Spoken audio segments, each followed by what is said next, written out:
بسم الله الرحمن الرحيم والصلاة والسلام على أشرف المرسلين. السلام عليكم. Bonjour tout le monde. Dans cette vidéo, je vais partager avec vous une série d'exercices parfois pour licence 2, licence 3, master 1, etc. Le module traitement de signal, ce sont des exercices avec solution.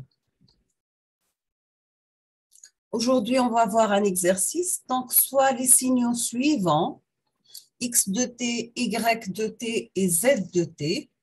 X de t, c'est un signal porte d'amplitude égale à grand A, centré 0, la période égale à t. Y de t, c'est la fonction porte la même chose que X de t, mais elle est périodique. Z de t, c'est deux signaux, là, deux fonctions portent, une positive et l'autre négative.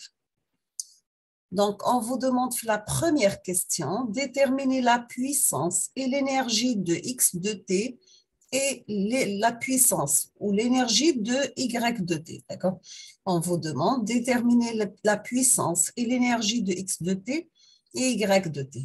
Deuxième question, déterminer la transformée de Fourier de X de t. Déterminer la transformée de Fourier de X de t. Troisième question, représenter Z de t en fonction de X de t. Représenter Z de t en fonction de X de t. Quatrième question, on vous demande de déterminer la transformée de Fourier de Z de t. Déterminer la transformée de Fourier de Z de t. Donc, nous avons pour le calcul d'énergie de puissance du signal X de t, on va calculer un intégral qui varie de moins l'infini à plus l'infini de la valeur absolue de X de t en valeur absolue dt. Dans notre cas, on va calculer un intégral qui varie de moins t sur 2 jusqu'à plus t sur 2 de a élevé au carré dt. Donc, on aura comme résultat c'est a carré fois t la période. La puissance, c'est la limite de 1 sur t quand t tend vers l'infini de l'intégrale sur la période t du signal X de t en valeur absolue élevée au carré dt. La limite de a carré fois t divisé par t, t, donc la limite, on aura une puissance qui est égale à 0. Donc toujours la puissance 1 sur l'infini, c'est 0. La puissance P de Y, c'est 1 sur grand T, l'intégrale de moins T sur 2, plus T sur 2 de Y de T élevé au carré. Après calcul, on va trouver que la puissance de Y égale A carré sur 2. Pour l'énergie, on trouve que l'énergie de Y égale à plus l'infini, parce que je fais le cours, l'énergie des signaux périodiques est infinie. Deuxième question, c'est bien la transformée de Fourier de X de t, c'est égal à grand X de f. Donc, on aura c'est A fois t sinus PFT sur PFT, ou tout simplement, c'est l'amplitude fois la période du signal sinus cardinal FT. Troisième question, c'est bien la représentation de Z de t en fonction de X de t. On voit que Z de t, c'est X de t plus grand T. Donc, c'est un X de t sans trèfle moins t, moins X de t moins t. D'accord? Quatrième question, c'est bien la transformée de Fourier de Z de t, c'est grand Z de f. Donc, on aura c'est grand A fois 2gt, sinus cardinal ft, par sinus de pi ft. Donc, ça, c'est le résultat final après simplification. Vous pouvez faire toutes les étapes. Après, normalement, vous aurez comme résultat final Z de f de cette forme. Je vais proposer un autre exercice.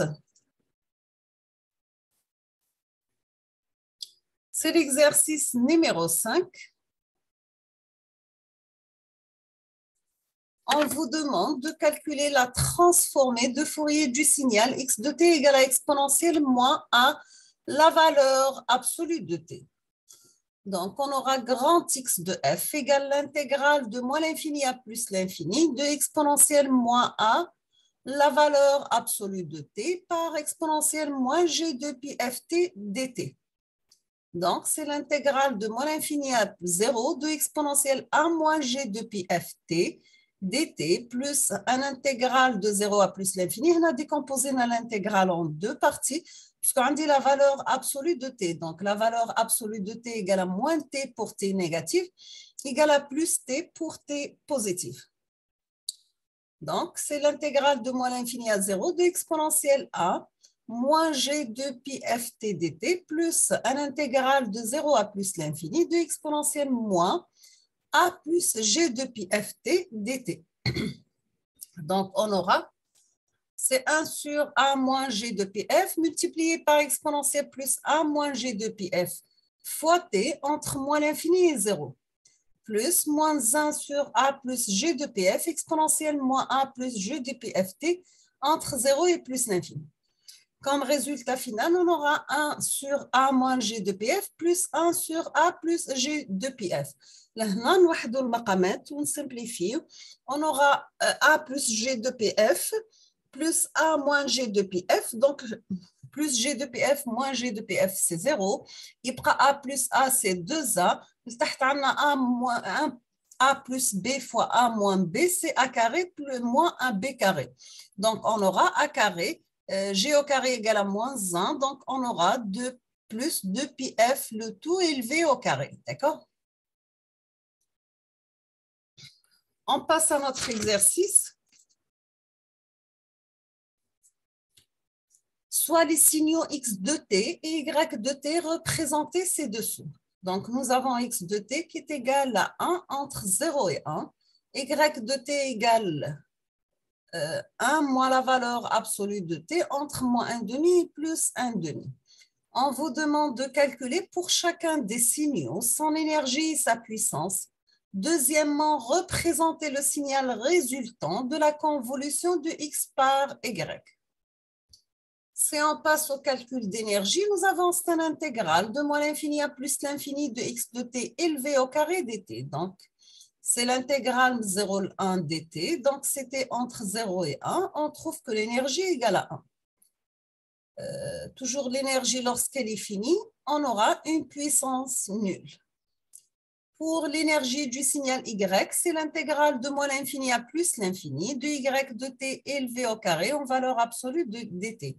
Donc, on aura un intégral qui commence de moins 1,5 jusqu'à 0, de 2t plus 1 élevé au carré dt, plus deuxième intégrale qui varie de 0 jusqu'à 1,5, de moins 2t plus 1 élevé au carré dt. 2t plus 1 et moins 2t plus 1, c'est l'équation de ces deux droites. D'accord? À la fin, on aura cette intégrale. Donc, on dit 2t plus 1 élevé au carré est égal à 4t carré plus 4t plus 1. Deuxième intégrale, moins 2t plus 1 élevé au carré est égal à 4t carré moins 4t plus 1. On doit calculer l'intégrale entre moins 1,5 et 0 et entre 0 et plus l'infini. On aura le premier intégral, c'est égal à 4. L'intégrale t carré, c'est t cube sur 3. L'intégrale t, c'est t carré sur 2. Et l'intégrale t1 dt, c'est t. D'accord? La même chose pour deuxième terme. Après simplification, on trouve que le calcul d'énergie dy égale à 0. La même chose, c'est on calcule la puissance de la même façon. On va trouver la puissance de y égale à 0. Deuxième partie, c'est calculer la convolution de x de t par y de t. Pour le calcul de la convolution, on doit étudier plusieurs cas. On va commencer par le premier cas. Si nous avons t inférieur à moins 1,5, dans ce cas, pas de chevauchement entre les deux signaux. Donc, le produit de convolution de x de t par y de t égale à 0. Dans le deuxième cas, si nous avons t compris entre moins 1,5 et plus 1,5, on doit calculer cette partie. Donc, on aura que la convolution de x de t par y de t égale à t carré plus t plus 1 sur 4. Troisième cas, c'est pour t compris entre moins 1,5 et 3 sur 2. Le produit de convolution, on doit calculer cette partie commune. Donc, après calcul d'intégrale, on aura ct carré moins 3t plus 9 sur 4. Maintenant, le dernier cas, c'est pour t supérieur à 3 sur 2.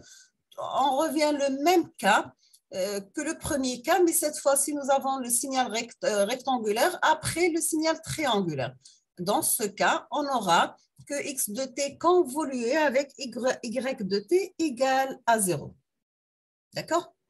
Donc, on a la fin de la vidéo pour ces 3 exercices avec solution, niveau licence 2, S4. Je vous souhaite bon courage, bonne chance, beaucoup de succès et à la prochaine vidéo, Inch'Allah. Merci beaucoup pour votre attention et n'hésitez pas si vous avez des questions. À la prochaine.